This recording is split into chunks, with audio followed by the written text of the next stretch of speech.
आज की इस कहानी का नाम है कर्फ्यू। अचानक ही स्कूल की छुट्टियां पड़ गई थी, मगर ऐसी पहली दफ़ा हुआ था कि इसकी वजह से स्कूल बंद होना नहीं, शहर बंद होना था। हर कोई कह रहा था कि कर्फ्यू लगा है, पर मुझे ये वजह खास समझ में नहीं आई।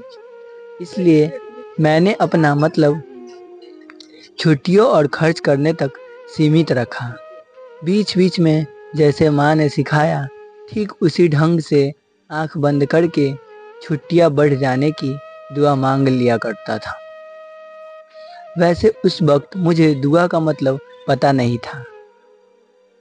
घर बिल्कुल वैसा था जैसे छोटे शहरों में किराए के घर होते हैं, पर जिस कैंपस में था वो काफ़ी बड़ा था, इसलिए बाहर की हवा मेरी आवारगर्दी को छू भी नहीं सकी। बस मनाही थी तो इस बात की, कैंपस जितना बड़ा गेट जो कार और स्कूटर के लिए अलग अलग ढंग से खुलता था, उससे बाहर या किसी को अंदर लाने के लिए 1 से 3 का वक्त मुकर्रर था। अंदर लाने की बात जिक्र मैंने अपने दोस्तों जिसान के लिए किया, जिसका नाम जिसान नहीं था, यह मुझे अच्छे से याद है। पर इस वक्त ना जाने क्यों यही नाम उसके असल नाम के करीब लग रहा है। जिसान शहर बंद होने से पहले मेरा दोस्त नहीं था, या यूँ कहूँ कि इससे पहले इस शक्ल व सूरत का जिसान नाम लड़का है। मैं ये भी नहीं जानता था, हालांकि मैं यकीन अंकल को यकीन जो कि जिसान के पापा और कैंपस के ठीक सामने वाली छोटी सी दुकान यासीन जनरल स्टोर से के मालिक थे, उन्हें अच्छे से जानता था। घर का सारा सामान वहीं से आता था। और अब मेरा एक दोस्त भी दिन में 1 से 3 के बीच, क्योंकि शहर के साथ साथ दरवाजे खिड़कियां और दुकान भी बंद थी और सिर्फ 1 से 3 के बीच ही खुला करती थी। क्यों और किसके कहने से पता नहीं, मैंने तो धर्म की तरह बस मान लिया था। और हाँ, ऐसे नहीं है कि कैंपस के अंदर बच्चों का अकाल पड़ा था, बिल्कुल भी नहीं। कोई 4 से 5 बच्चे तो किसी भी पहर पाए जा सकते हैं। होमवर्क और घर वालों की गिरफ्तार से आज़ाद, खेलने के लिए अपने निजी साधन और सोच के अलावा एक मैदान जो उस उम्र के हिसाब से काफ़ी बड़ा था,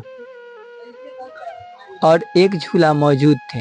मैदान की लगभग पूरी चौड़ाई में फैले करौंदे के पेड़ के बगल में एक हर श्रृंगार का पेड़ था, जो ठीक उस तरह से हर सुबह अपने फूल झाड़ दिया करता था जैसे हमने अपनी जिम्मेदारियां से पल्ला झाड़ते हैं, और मैं उन्हें उठा लिया करता, सूंघने या सजाने के लिए नहीं, खेलने के लिए। उन्हें सीख झाड़ू से चुराई सिक्कों पर रख कर जिसान और मैं तलवारबाजी किया करते, जिसका फैसला फूल के फना हो जाने से होता।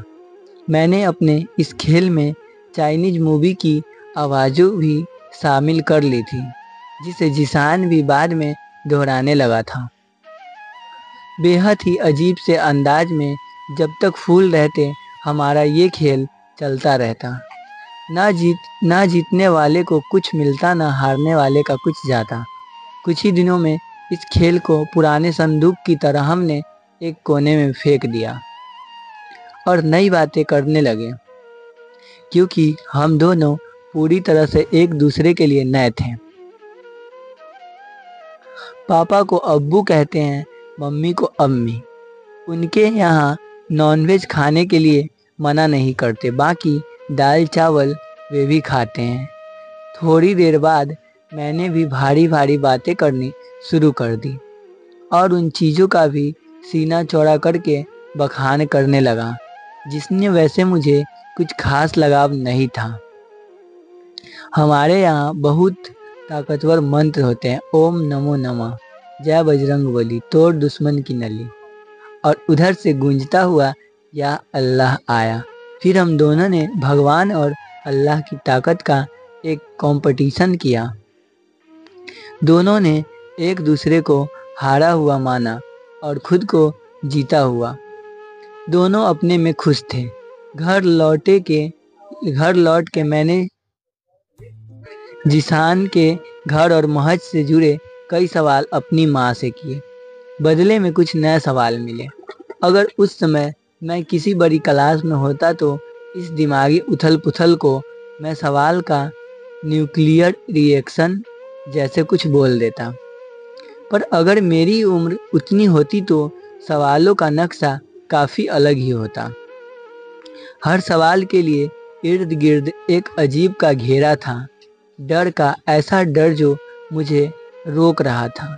इन सवालों को घर वालों के सामने रखने से जैसे सवाल ना होकर वो गलतियां हो, प्लास्टिक की कुर्सी में आग लगा देने जैसी, चुप्पी बनाए रखने जैसी। असल में डर उन घेरों के बाहर निकल जाने का होता है, जैसे कि हम आज हैं डरे हुए। हम चाहते हैं कि कहीं से कोई घेरा आ जाए और हमें उसके अंदर सांस लेने लगे। गहरी सांस, गहरी शांत सांसें, ऐसी सांसें जिन पर रंगे की परतें ना चढ़ी हो, जिन्हें फूंक फूंक कर ना अपनाना पड़े। पर अब घेरा मिट मिट चुका है। जाहिर है मुझे सवालों के जवाब नहीं मिले, पर जिसान जरूर मिला। अगले दिन वही कैंपस के गेट पर 1 से 3 के बीच उसने मुझे बताया कि उसके घर वाले राम, सीता, कृष्णा और लौकी की दही वाली सब्जी के बारे में जानते हैं। ये सुनकर मैं खुद को हारा हुआ महसूस करने लगा। इसलिए मैंने भी लौकी की सब्जी की तरह जल्दी जल्दी कुछ बातें बना दी। फिर हमने अपने 2-4 पुराने खेले खेले और बाय कहा, पर मैं वापस ना आ सका।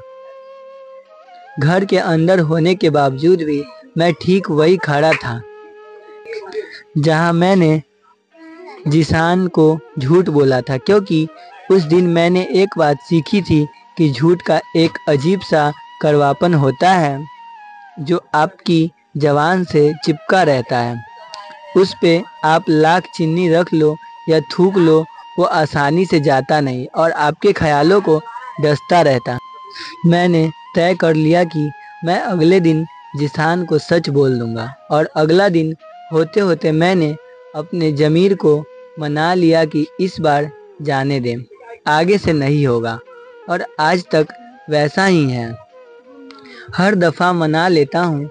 अभी तक हम दोनों एक बार भी एक दूसरे के घर नहीं गए थे, पर शायद ही घर का ऐसा कोई कोना या शख्स था जिसे हम नहीं जानते थे।